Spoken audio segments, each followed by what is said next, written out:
आ गया भीम, ना ये ना आना होता कि तेरे बिना यज्ञ पूर्ण नहीं होगी। हमारे साथ भगवान श्री कृष्ण भी तो हैं।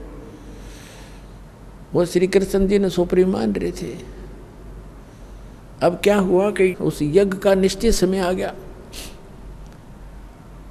और सभी 33 करोड़ देवता, 88,000 ऋषि, 12 करोड़ ब्राह्मण, 56 करोड़ यादव श्री कृष्ण जी के वंशज द्वारका से चलकर आ गए। और ना जाने कितने भक्त, आसपास के जनसाधारण आगे भोजन, अब भंडारा शुरू हो गया। सबने भोजन खा लिया और शंख टस से मस नहीं हुआ। युधिष्ठिर जी ने कहा कि भगवान अब क्या रहा, होगी हमारी यज्ञ पूर्ण के नहीं? ये शंख तो बजा ही नहीं, शंख के बजे बिना यज्ञ संपूर्ण नहीं हो सकती। तब उसने कहा कि भगवान आपने भी भोजन खा लिया और ये 33 करोड़ देवता, 88,000 ऋषि, 12 करोड़ ब्राह्मण, चारों वेदों के कंठस्थ याद करने वाले, इन्होंने भोजन खा लिया और फिर भी शंख नहीं बजा। भगवान हमारे पाप ज़्यादा हैं, किसी का दोष नहीं, हमने बहुत जुल्म कर रखा है, सचमुच ये शीघ्र से खत्म होने वाले नहीं हैं। तो उधर से क्या हुआ, श्री कृष्ण जी ने कहा कि युधिष्ठिर इस शंख को बजाने वाला नहीं आया। श्री कृष्ण युधिष्ठिर जी ने पूछा भगवान ऐसे ऐसे महापुरुष यहाँ बैठे हैं, स्वर्ग लोग के देवता भी आगे हैं और आप जी ने भोजन कर लिया, अब कौन है ऐसा महापुरुष आपसे बढ़कर?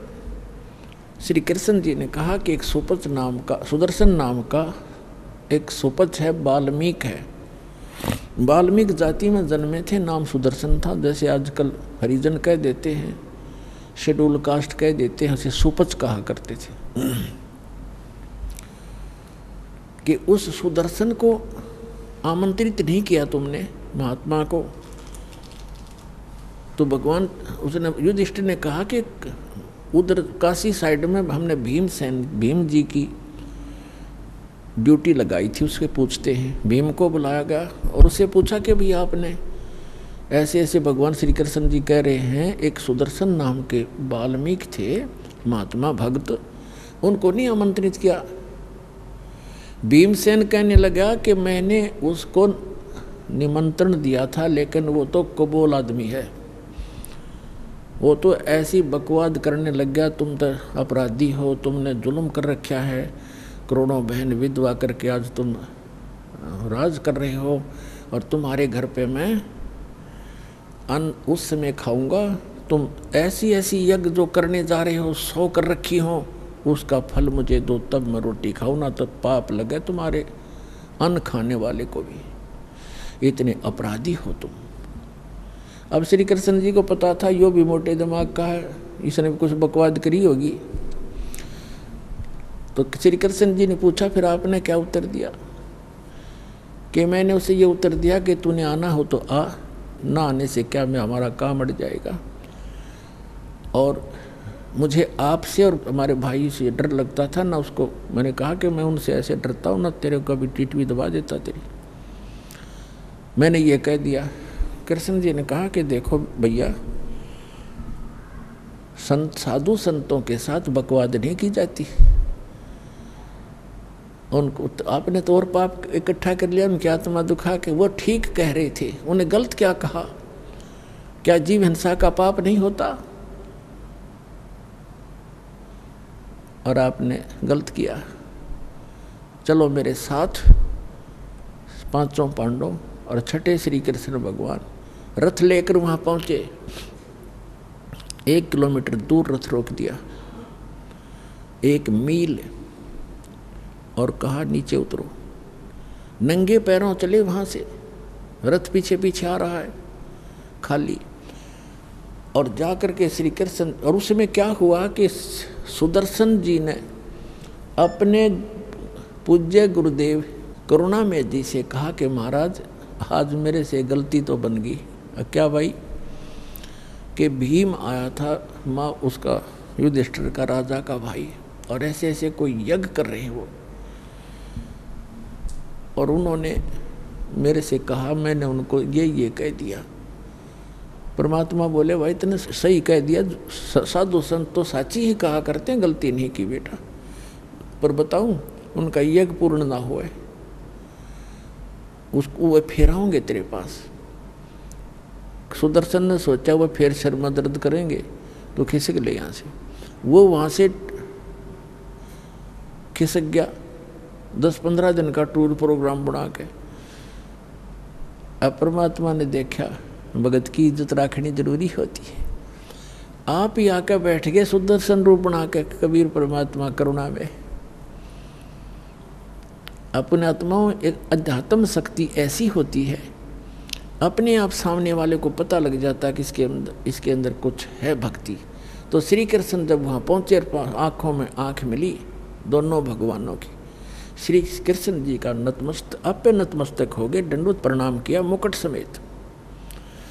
अब जो श्री कृष्ण जी ने प्रणाम किया, एक झोंपड़ी मास्टर के आ गए तो उनकी क्या औकात थी, 5 पांडवों ने भी दंडवत प्रणाम किया, उनको नरम करना था।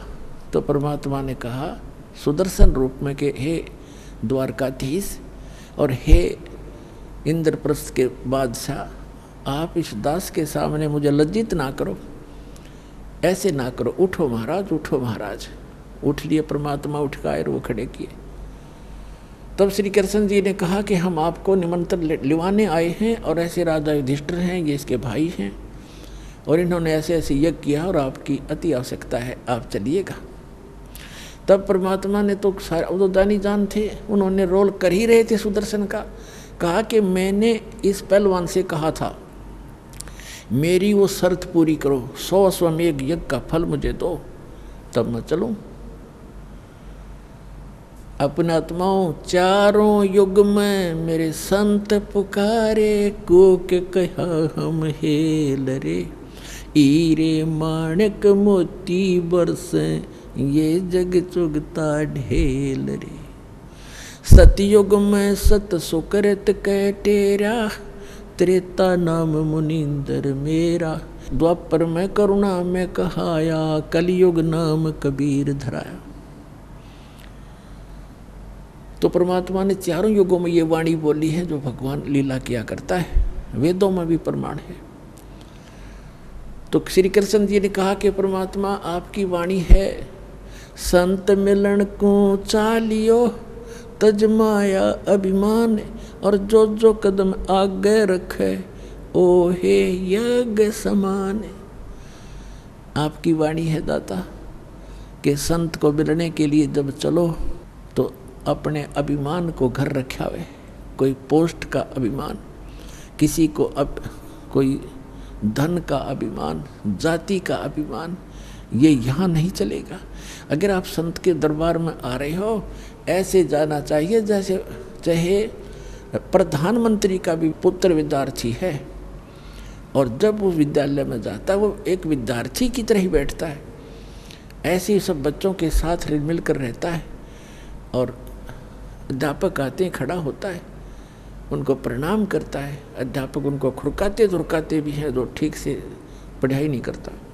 तो और जैसे दूसरा उदाहरण देते हैं कि जैसे कोई भयंकर बीमार हो और उसका रोग असाध्य रोग और गुप्त रोग हो, आसपास के डॉक्टर उसको इलाज से मना कर दें और कहें जाइए ऑल इंडिया इंस्टीट्यूट में अपना टेस्ट कराइए और इलाज कराइए, तो कितना बड़ा अधिकारी हो और कितना धनवान हो और कितना पोस्ट और जाति का भी उसके अंदर वो बना हुआ अफलातून, उससे में उसकी हवा निकल जाती है। जहाँ डॉक्टर कहता है यहाँ खड़ा होइए, वहीं खड़ा हो जाता है, कहता है लेट जाइए, लेट जाता है, कपड़े निकाल दिए तुरंत निकाल देता है, ये टेस्ट करा के लाइए, वो तुरंत जाके खड़ा हो जाता है। उससे में उसको अपनी जान दिखाई देती है, वो पद नहीं। तो पुण्यात्माओं, जब आप सत्संग के अंदर आओ, सतलोक आश्रम बरवाला में, ऐसे आना चाहिए जैसे एक बालक आया करते हैं, एक रोगी आता है।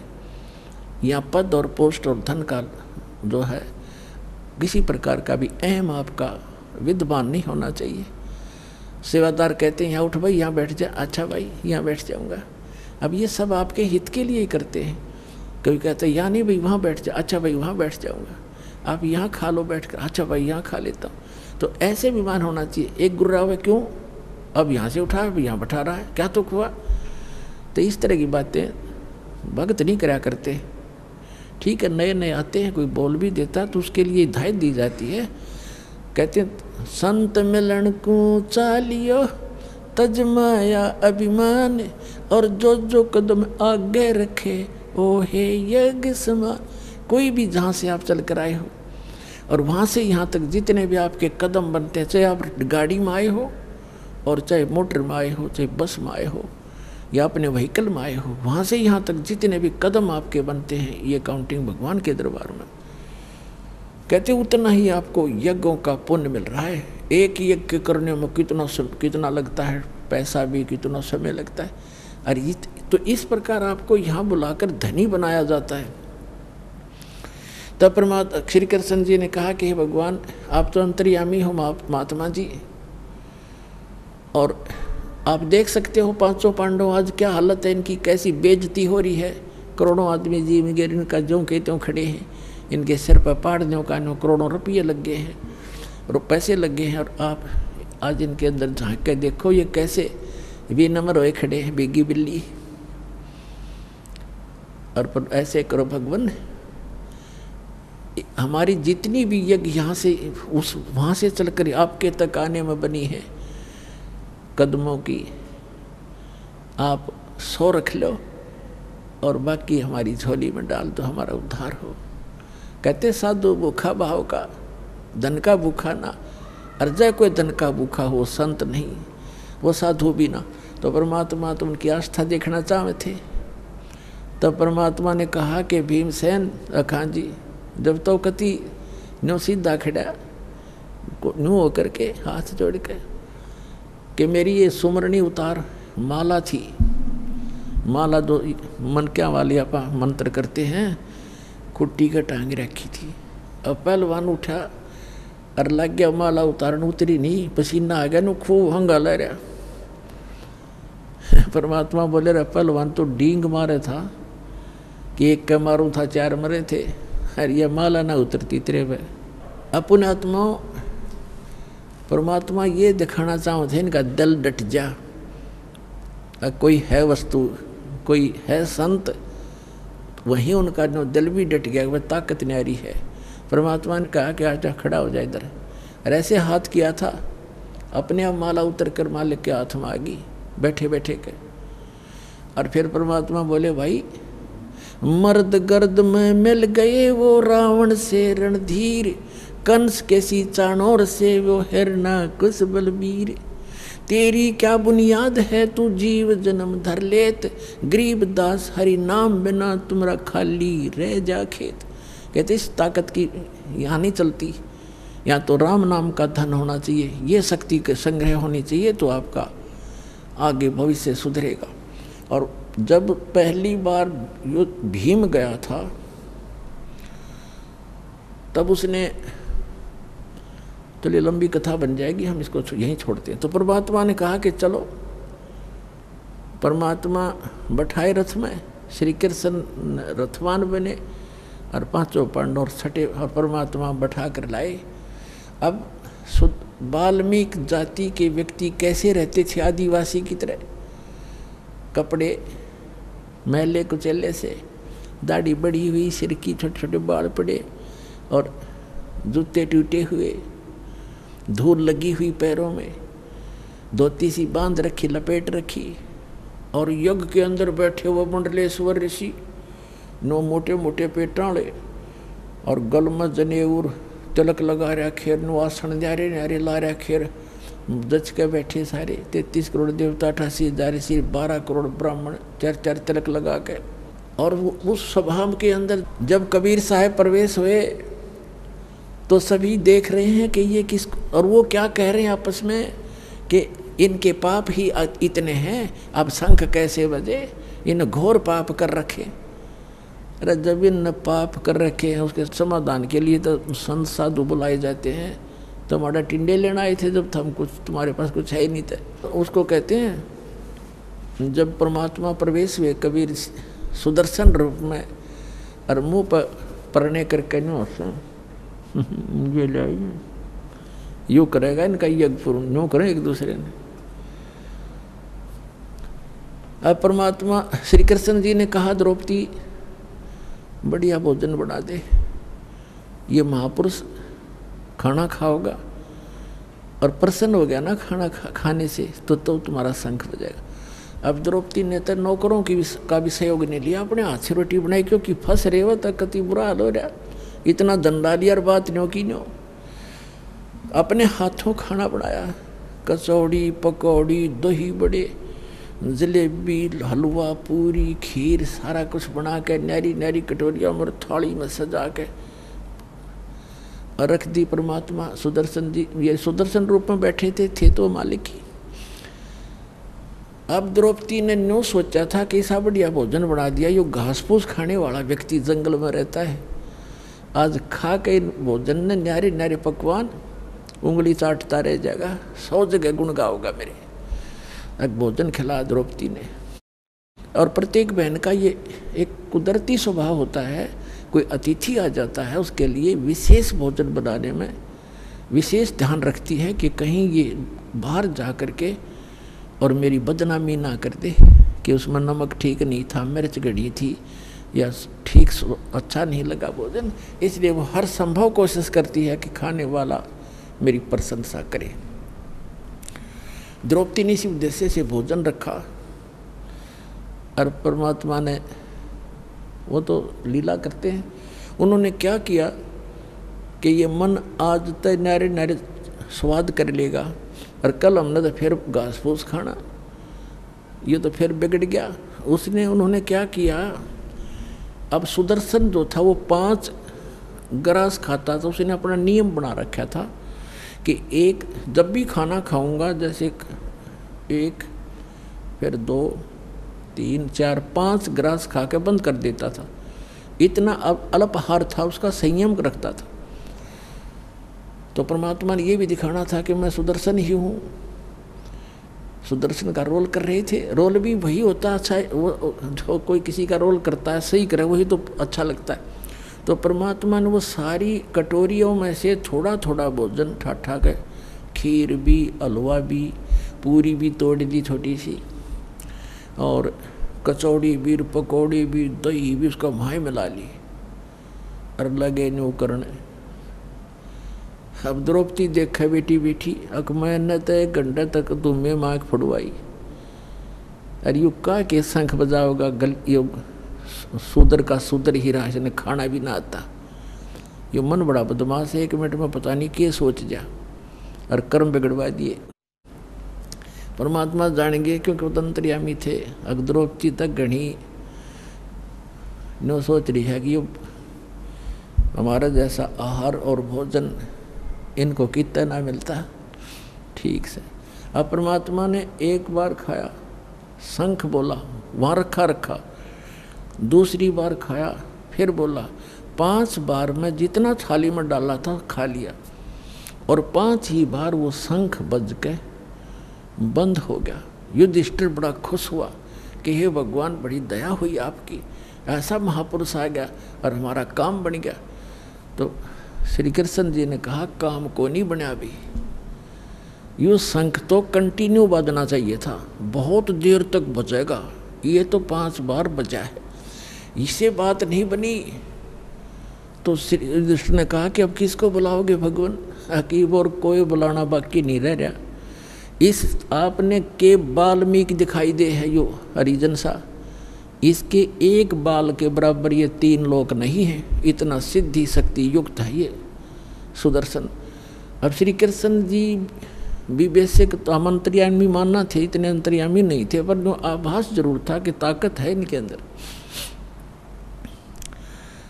तब श्री कृष्ण जी ने कहा कि अपने घर में कमी है कोई, वो देखेंगे। द्रौपदी बुलाई और द्रौपदी से कहा कि बहन आप जी ने जब ये खाना खा रहे थे महात्मा, आपके मन में कोई दोष तो नहीं आया? सच्ची बताना अब, नहीं तो बात बिगड़ जाएगी। तो द्रौपदी ने सारी सच्ची बता दी कि महाराज मैंने 1 घंटे तक भोजन तैयार किया, न्यारे न्यारे आइटम बनाए और मैंने ऐसे ऐसे सोचा था कि उंगली चाटता रह जाएगा महात्मा और बड़े गुण गाओगा मेरे। इन्होंने जब सारा इकट्ठा कर लिया तो मेरे मन में न्यू दोष आ गया कि यू शेडियल सा आदमी हैं, नहाना दौड़ना इसने, और ये इसने खाना भी ना आता है, किसके शंख बजाओगा। कृष्ण बोला द्रौपदी तने तो भट्ठा बैठा लिया, तने मोल ले लिया कि साधु को अपने घर बुला के तेरे पे एहसान किया इसने, यहाँ करके तेरे घर का टूक खा लिया, तेरा तू उद्धार करने के लिए आया था अपना। अब बोली कैसे, ये मन में सोच भी तेरे लिए पाप की भागी बन गई, एक और पाप लग गया तुझे। अब वह कांपेगी सारी कि साधु संतों के बारे में ऐसे नहीं बोला, सोचना भी ना चाहिए, कैसे खाओ, आपका फर्ज था रख दिया, कैसे खाओ ये। तो कहने लगी जी क्या करूं कि चरण धो के पी इस धूल समेत, जब तेरा कल्याण होगा। अब द्रौपदी ने कहते मरता क्या नहीं करता, लाई प्रात उठा के एक लोटे में जल भर के, और भगवान बैठे थे करुणा में, सुदर्शन रूप में उनके चरण धोए और वापस लोटे में गाल गए, गिलास में आधा पी लिया ना। जब श्री कृष्ण करने लगे बहन मुझे भी दे दिया था, इसे महापुरुष का चरणामृत कितने युगा पर्यंत प्राप्त होता है। आधा श्री कृष्ण जी ने पिया। उस समय वो शंख वहीं से बजना शुरू हुआ था, और इतना जोर का बजता बजता पूरे पृथ्वी के ऊपर स्वर्गलोक तक आवाज सुनाई दी प्यारी प्यारी, और पूरी पृथ्वी पर जितने भी वृक्ष थे सब हरे भरे हो गए, फल फूलों वाले फूलों से लदपत हो गए, फलों वाले फलों से लदपत हो गए। तब उनका 3 ताप कट्या उस परम पिता की शक्ति से।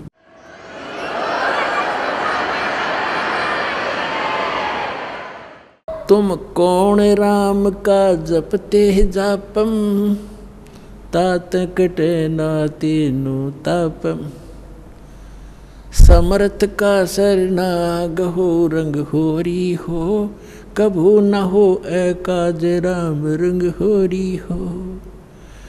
तो पुण्यात्माओं सौभाग्य आपका, आपको ये सुख तो यहाँ फ्री में मिल लेंगे, क्योंकि हम वो 5 यज्ञ कर रहे हैं जो युधिष्ठिर पांडुआ ने एक कई यज्ञ करी थी।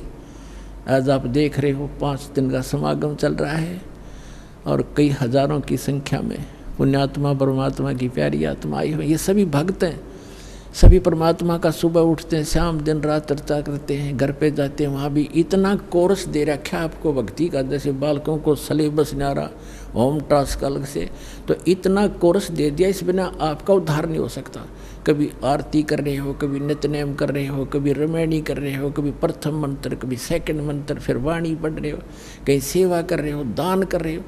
तो ये जितने भी साधु संत यहाँ आ रहे हैं, और यहाँ आपका दिया हुआ जो साधला जो धन है वो आपको बहुत लाभ दे रहा है, करोड़ गुना आपको फल यहाँ देगा और मोक्ष प्राप्ति होगी। ये एकमात्र स्थान इस पृथ्वी पर यदि कोई शास्त्र अनुकूल साधना और मोक्ष मार्ग है तो सतलोक आश्रम बरवाला जिला हिसार हरियाणा में जो आपको प्राप्त हुआ, आपका सौभाग्य है।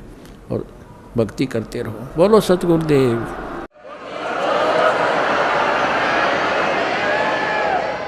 आप सुन रहे थे जगत गुरु तत्वदर्शी संत रामपाल जी महाराज जी के मंगल प्रवचन। अधिक जानकारी के लिए विजिट कीजिए हमारी वेबसाइट www.jagatgururampalji.org। संत रामपाल जी महाराज जी के शुभ आशीर्वाद से पूरे विश्व भर में 500 से भी ज्यादा नाम दीक्षा केंद्र हैं, जिन पर संत रामपाल जी महाराज जी द्वारा ऑनलाइन निशुल्क नाम दीक्षा दी जा रही है। अपने नजदीकी नाम दीक्षा केंद्र का पता करने के लिए संपर्क करें 8222880541।